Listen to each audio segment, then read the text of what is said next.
হাদিস শরীফের মধ্যে আছে قال رسول الله صلى الله تعالى عليه وسلم لا يزال قدمي ابن آدم حتى يسأل عن خمس عن عمره فيما أفناه وعن شبابه فيما أبلاه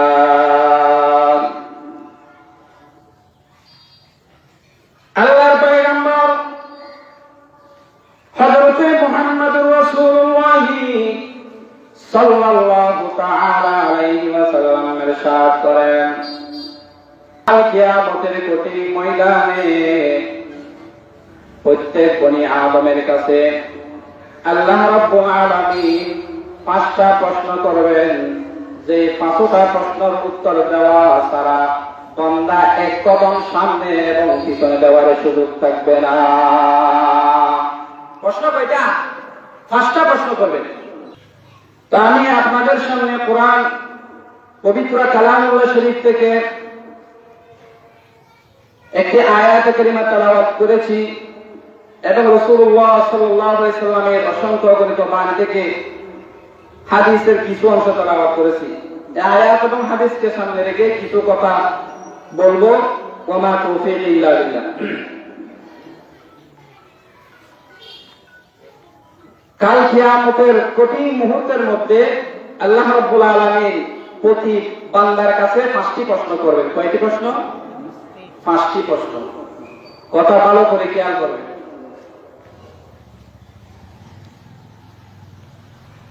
যে পাঁচটি প্রশ্নের উত্তর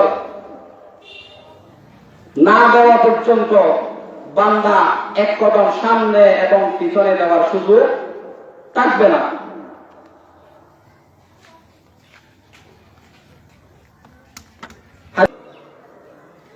যে বান্দা এই পাঁচটি প্রশ্নের উত্তর দেওয়া ছাড়া সামনে পিছনে কদম দেওয়ার সুযোগ থাকবে না।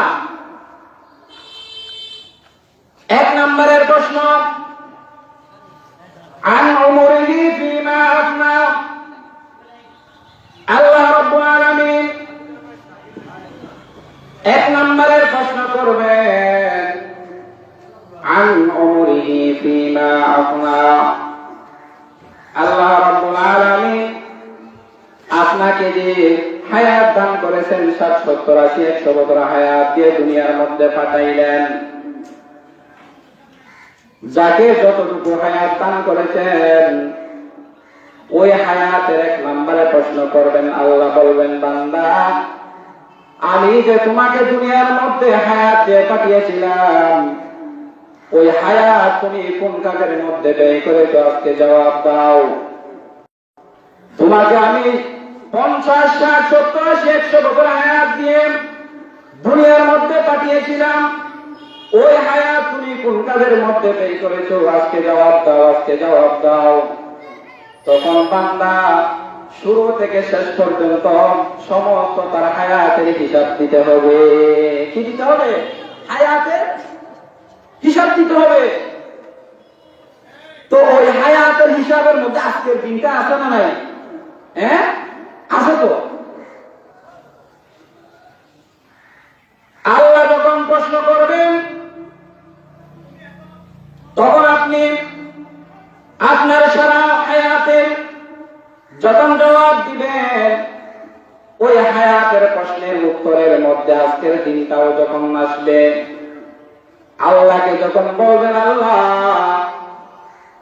আমি যে অমুক দিন অমুক তারিখের মধ্যে একটা কোরআন হাদিসের মজমা কোরআনের আলোচনা হয়েছিল এমন একটা মাহফিলের মধ্যে আমি শুধুমাত্র আপনার সন্তুষ্টির জন্য আসছিলাম, কোরআন হাদিসের আলোচনা শুনছিলাম। আল্লাহ তখন দয়া, আল্লাহ রাব্বুল আলামিন এমন দয়ালু, আর রহমানির রহিম, আল্লাহ রাব্বুল আলামিন এমন দয়া, তখন আল্লাহ রাব্বুল আলামিন হতে পারে আজকের দিনের উসিলায় এই কোরআন হাদিসের মজমার মধ্যে সময় দেওয়ার কারণে আল্লাহ রাব্বুল আলামিন আপনার সমস্ত গুনাহ ক্ষমা করে জান্নাতের ফয়সালা করে দিতে পারে। সুবহানাল্লাহ। পারে কি পারে না? আজকের দিনের উসিলায় আপনি আপনার অনেক সময় নষ্ট করেছেন, অনেক গান বাজানোর আসরে দৌড়েছেন, অনেক অনর্থক সময় নষ্ট করেছেন, কিন্তু আজকের দিনটাতে আপনি কোরআন হাদিসের আলোচনার মজলিসের মধ্যে সময় দিয়েছেন। কাল কিয়ামতের কঠিন মুহূর্তের মধ্যে যখন আপনার পুরো হায়াতের প্রশ্নের জবাব দিতে হবে, তখন আজকের দিনের উসিলায় আল্লাহ চাইলে আপনাকে ক্ষমা করে দিতে পারে। পারে কি পারে না? আল্লাহ শুধু উসিলা চায়, উসিলা। আল্লাহ তো মাফ করবে, কিন্তু কোন একটা উসিলা তো রাখবে। এখন আপনি আপনার হায়াতকে সারা জীবন নষ্ট করেছেন, কিন্তু কোরআন হাদিসের আলোচনা এখানে কিছু সময় দিবেন না। হ্যাঁ, উসিলা তো একটা লাগবে। সেজন্য আজকের দিনের মাহফিলের মধ্যে আসার দ্বারা ফায়দা আছে নাকি নাই? আছে আছে আছে আছে। এটা এখন বুঝে আসবে না, ওই দিন বুঝে আসবে, ওই দিন ওই দিন। 2 নম্বরের প্রশ্ন করবেন, ওয়ান শাবাবিহি ফিমা আবালাগ।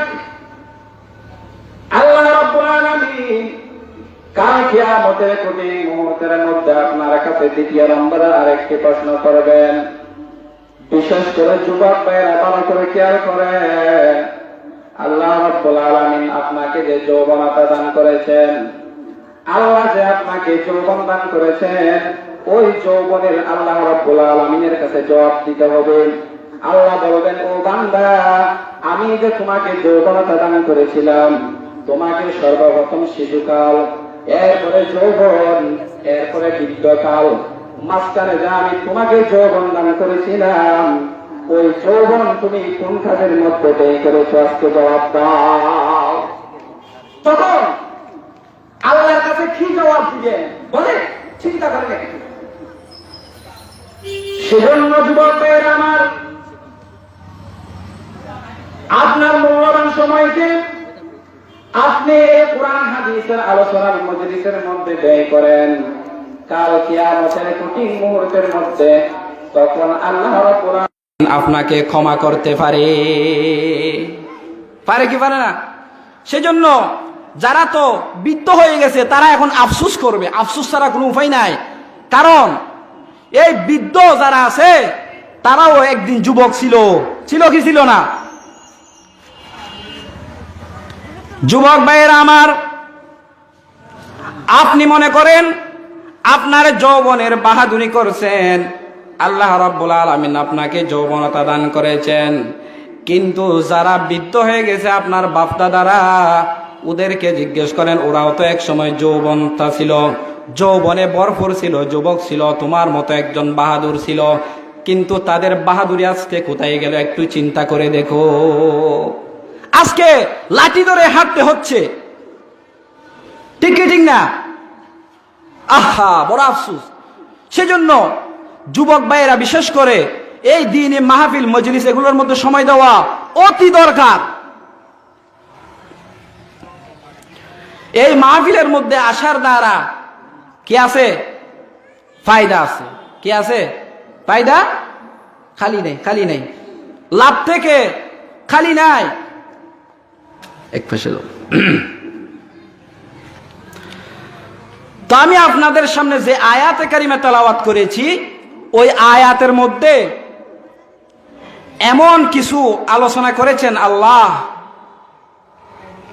যেই দুনিয়ার মধ্যে আল্লাহ রাব্বুল আলামিনের যত সৃষ্টি আছে, সমস্ত সৃষ্টি থেকে এক প্রকার সৃষ্টি হলো মানুষ, আমরা, নাকি?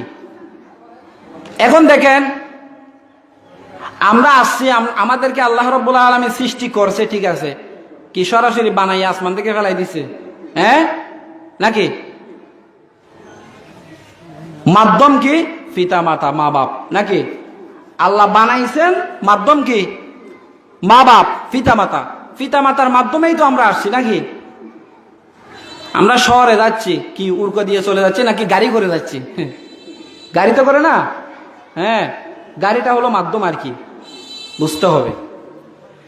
তো এই আয়াতের মধ্যে আল্লাহ রাব্বুল আলামিন মা বাবার উপর সন্তানের প্রতি কিছু কি আছে, হক আছে, সেই সম্পর্কে এখানে আলোচনা করছি। আমরা শুধু আলোচনা করে বয়ান করে পিতামাতার হক, পিতামাতার হক, পিতামাতার সেবা করো, গিয়া করো, এই করো, সেই করো, কিন্তু সন্তানের যে কিছু হক আছে এগুলো আমরা খেয়াল করি না। করি না তো, করি না। দেখেন পৃথিবীর বুকের মধ্যে যত ভালোবাসা আছে, মহাব্বত আছে, সব ভালোবাসার পিছনে যে কোনো একটা স্বার্থ জড়িত থাকে। থাকে কি থাকে না? থাকে। হ্যাঁ, আপনি কাউকে ভালোবাসতেছেন, মহাব্বত করতেছেন, আপনার একটা কি আছে, উদ্দেশ্য আছে। আছে কি আছে না? আছে। বিয়াইকে ভালোবাসে, বিয়াই হয়েছে তো ওই জন্য। হ্যাঁ, ফোতারাকে ভালোবাসে, তালইকে ভালোবাসে, করে কি করে না? কিন্তু এক প্রকার ভালোবাসা আছে যে ভালোবাসা নিঃস্বার্থ ভালোবাসা, তার মধ্যে কোনো স্বার্থ নাই, তার মধ্যে কোনো কি নাই, উদ্দেশ্য নেই। সেটা হলো মা বাবার ভালোবাসা সন্তানের প্রতি। ঠিক কেন? মা বাপ পিতা মাতাদের তার সন্তানকে ভালোবাসে, এটার মধ্যে কোনো কি নাই, স্বার্থ নাই। কিসের স্বার্থ? ছোট বাচ্চা ওনাকে ফালি তুলি বড় করতেছে, ডর করতেছে, এটার মধ্যে আবার কিসের স্বার্থ? স্বার্থ আসেনি? স্বার্থ নেই। এই নিঃস্বার্থ ভালোবাসা হলো একটা, যেটা পিতামাতার ভালোবাসা সন্তানের প্রতি, বুঝতে হবে। সেজন্য আমরা দুনিয়ার নিজাম অনুযায়ী, দুনিয়ার সিস্টেম অনুযায়ী আমরা যেভাবে নিজের সন্তানকে ভালোবাসি, ঠিক তেদ্রূপ আখিরাতের প্রতি মৃত্যুর পরের সময়ের জন্য আমরা কি করতে হবে? সন্তানকে ভালোবাসতে হবে। কারণ দুনিয়ার যে ভালোবাসা, দুনিয়ার যে হায়াত, এটা সীমিত। এমন একটা সময় আসবে দুনিয়া ছেড়ে চলে যেতে হবে, ঠিক কি না? নাকি এখানে সবাই তাকিয়ে যাবে? বাপ দাদারা আছে? নাই তো। অনেকের খবরও নাই, অনেকের পরিচয়ও নাই, কিন্তু এখান থেকে সবাই চলে যেতে হবে। তো এখন আমরা সন্তানকে কিরকম ভালোবাসি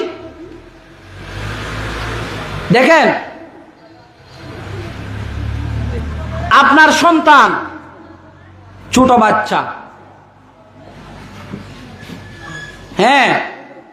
আপনার সন্তান দুনিয়ার মধ্যে ছোট বাচ্চা, জাহান্নামের আগুনে পড়ে যাচ্ছে, দুনিয়ার আগুনে পড়ে যাচ্ছে। জাহান্নামের আগুন মৃত্যুর পরে আসবে। দুনিয়ার আগুন সামান্য আগুন না, নাকি? সামান্য আগুন, ওইখানে একটা আঙ্গুল দিয়ে দেখিয়েন কি পরিস্থিতি হয়। এবার জাহান্নামের আগুন কত ভয়ানক। এই দুনিয়ার সিস্টেম অনুযায়ী যদি দুনিয়ার আগুনের মধ্যে আপনার ছোট একটা বাচ্চা আগুনের মধ্যে পড়ে যাচ্ছে, আগুনের মধ্যে চলে যাচ্ছে, আপনি কি দেখে থাকবেন? নাকি শুধু মুখে বলবেন মানা এদিকে আসো, এখানে যাইও না, এটা বলে শেষ করবেন? নাকি প্রয়োজনে ফিটাবেন? ফিটাবেন না, প্রয়োজনে রশি দিয়ে বাঁধবেন। কেন? আগুনে পড়ে যাচ্ছে যে। এখানেও আল্লাহ বলতেছেন, ইয়া আইয়ুহাল্লাযীনা আমানু কু আনফুসাকুম ওয়া আহলিকুম নারা। আল্লাহ রাব্বুল আলামিন পবিত্র কালামুল্লাহ শরীফের মধ্যে বর্ণনা করেন, হে দুনিয়ার ইমানদার, হে দুনিয়ার মুমিন, কু আনফুসাকুম ওয়া আহলিকুম নারা, তোমরা জাহান্নামের আগুন থেকে বাঁচো এবং তোমাদের পরিবার পরিজনকেও জাহান্নামের আগুন থেকে বাঁচো। হে দুনিয়ার মুমিন, তোমরা জাহান্নামের আগুন থেকে বাঁচো, তোমরা জাহান্নামের আগুন থেকে বাঁচো এবং তোমাদের সন্তানাদিদেরকে, তোমাদের আহলিয়াদেরকে, তোমাদের পরিবার পরিজনকেও জাহান্নামের আগুন থেকে বাঁচাও। তাহলে আল্লাহ বলতেছেন তোমরাও বাঁচো, তোমাদের পরিবারদেরকেও বাঁচো, তোমাদের সন্তানদেরকেও থেকে বাঁচাও, জাহান্নামের আগুন থেকে বাঁচাও। যে জাহান্নামের আগুন কিরকম? জাহান্নামের আগুনটা কিরকম? ওয়াকুদুহান নাসু ওয়াল হিজারাহ, যেই জাহান্নামের আগুনকে আল্লাহ রাব্বুল আলামিন ইন্ধন দিয়েছেন মানুষ এবং পাথর দ্বারা। যেই জাহান্নামের আগুনকে আল্লাহ রাব্বুল আলামিন অসাল দিয়েছেন, ইন্ধন দিয়েছেন মানুষ এবং পাথর দিয়ে। যেই জাহান্নামের আগুনকে প্রজ্বলিত করেছেন কি দিয়ে? মানুষ এবং পাথর। এবার দেখেন এই জাহান্নামের আগুন কত ভয়ানক। যেই জাহান্নামের আগুনকে আল্লাহ রাব্বুল আলামিন 1000 বছর জ্বালিয়েছেন, যেই 1000 বছর জ্বালানোর পরে ওই জাহান্নামের আগুন সাদা হয়েছে। এরপরে জাহান্নামের ফেরেশতা আল্লাহ রাব্বুল আলামিন বলেন, এ জাহান্নামের ফেরেশতা, তোমরা জাহান্নামের আগুনকে আবার 1000 বছর জ্বালাও।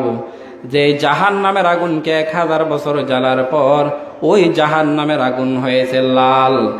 এরপরে জাহান্নামের ফেরেশতাদেরকে আল্লাহ বলেন, এ জাহান্নামের ফেরেশতারা, তোমরা ওই জাহান্নামের আগুনকে আবার 1000 বছর জ্বালাও। যে 1000 বছর জ্বালার পর সেই জাহান্নামের আগুন হয়েছে কালো। দেখেন, সর্বপ্রথম জাহান্নামের ফেরেশতা আল্লাহ রাব্বুল আলামিনের অর্ডারে যখন জাহান্নামের আগুনকে জ্বালিয়েছেন, ওই জাহান্নামের আগুন 1000 বছর জ্বালার পরে সেগুলো হয়েছে আপনার সাদা। এরপরে 1000 বছর জ্বালার পর ওই জাহান্নামের আগুন হয়েছে লাল। এরপর 1000 বছর জ্বালার পর ওই জাহান্নামের আগুন হলো কালো। এখন বর্তমান জাহান্নামের আগুন হলো কালো। যেই জাহান্নামের আগুনকে 3000 বছর জ্বালিয়েছেন, ওই জাহান্নামের আগুন কত ভয়ানক একটু চিন্তা করেন। এটা দুনিয়ার সামান্য আগুন না, 3000 বছর জ্বালানোর পর এই জাহান্নামের আগুন, এটা এমন দেখেন 70 গুণ, কত গুণ যে বেশি আল্লাহই ভালো জানে। আল্লাহ রাব্বুল আলামিন বলেন, হে দুনিয়ার মুমিন, তোমরা জাহান্নামের আগুন থেকে বাঁচো এবং তোমাদের সন্তানাদিদেরকে এবং তোমাদের পরিবার পরিজনকেও জাহান্নামের আগুন থেকে বাঁচাও। এখন আমরা নিজের সন্তানকে দুনিয়ার আগুন থেকে দুনিয়ার সিস্টেম অনুযায়ী কিভাবে বাঁচাবার চেষ্টা করি একটু চিন্তা করেন। আপনার সন্তান, আপনি মৃত্যুর কাছাকাছি হয়ে গেছেন, আপনার মৃত্যু হয়ে যাবে, আপনার মৃত্যু কাছাকাছি একদম, কিন্তু আপনি চিন্তা করতেছেন আমার সন্তানকে দুনিয়ার মধ্যে কিভাবে রেখে যাব, আমার সন্তান কি খাবে, আমার সন্তান কি পড়বে, আমার সন্তান দুনিয়ার মধ্যে কি করবে, আমি তো দুনিয়ার থেকে বিদায় হয়ে যাব, আমার সন্তান দুনিয়ার মধ্যে একটা ঘর পর্যন্ত আমি বানাই দিতে পারি না, আমার সন্তান কোথায় থাকবে, কি পড়বে, কি খাবে। আপনি আপনার সন্তানের জন্য কেমন চিন্তা করতেছেন? দুনিয়ার মধ্যে থাকার জন্য শুধুমাত্র এতটুকু যদি চিন্তা করতে পারেন, কিন্তু মৃত্যুর পরে আপনার অফুরন্ত হায়াত, যে হায়াতের কিনাই শেষ নাই, ওই হায়াতের জন্য আপনি কতটুকু চিন্তা করেছেন একটু চিন্তা করেন। আমার সন্তান মৃত্যুর পরে কোনো জাহান্নামে চলে যাচ্ছে কিনা সেটা কোনোদিন আপনি চিন্তা করেছেন কিনা? এই দুনিয়ার মধ্যে জীবন যাপন করার জন্য আপনি যতটুকু আপনার সন্তানের জন্য চিন্তা করতেছেন, কিন্তু মৃত্যুর পরে আপনার সন্তান কোনো জাহান্নামে চলে যাচ্ছে কিনা, জাহান্নামের ফয়সালা হয়েছে কিনা, সেটার জন্য আপনি তো কোনোদিন চিন্তা করেন নাই, করছেন? সেজন্য আল্লাহ বলেন, ইয়া আইয়ুহাল্লাযীনা আমানু, হে দুনিয়ার মুমিন, হে দুনিয়ার ইমানদার, কু আনফুসাকুম ওয়া আহলিকুম নারা, তোমরা বাঁচো এবং তোমাদের পরিবার পরিজনকেও বাঁচাও নারা, জাহান্নামের আগুন থেকে। ওয়াকুদুহান নাসু ওয়াল হিজারা, যে জাহান্নামের আগুনকে ইন্ধন দেওয়া হয়েছে মানুষ এবং পাথর দিয়ে। যে জাহান্নামের ফেরেশতা, ওই জাহান্নামের ফেরেশতাগুলো কেমন? আলাইহা মালাইকাতুন গিলাযুন শিদাদ, ওই জাহান্নামের ফেরেশতাগুলো কেমন বলতে পারেন? ওই জাহান্নামের কঠিন ফেরেশতা, যেই জাহান্নামের ফেরেশতা, ওগুলোর হৃদয় হলো খুব কঠোর ফাটান, ওগুলোর দিলের মধ্যে কোনো রহম নাই, এমন জাহান্নামের ফেরেশতা দিয়ে জাহান্নাম পরিচালনা করতেছে। যেই জাহান্নাম, ওই জাহান্নামের ফেরেশতা ওই জাহান্নামে মানুষ এবং পাথর দিয়ে কি করতেছেন, আপনার পরিচালনা করতেছেন, জাহান্নাম ইন্ধন দিতেছেন, জাহান্নাম জ্বালাইতেছেন। এরকম জাহান্নামের ফেরেশতা কঠোর হৃদয়ের ফেরেশতা, ওদের দিলের মধ্যে কোনো রহম নাই, ওদের দিলের মধ্যে কোনো কি নাই, দয়া নাই। এমন ফেরেশতা লা ইয়াসুনাল্লাহ মা আমারহুম, এমন ফেরেশতা যারা আল্লাহ রাব্বুল আলামিন যা অর্ডার করেন আল্লাহর অর্ডারের কোনোদিন নাফরমানি করেন না।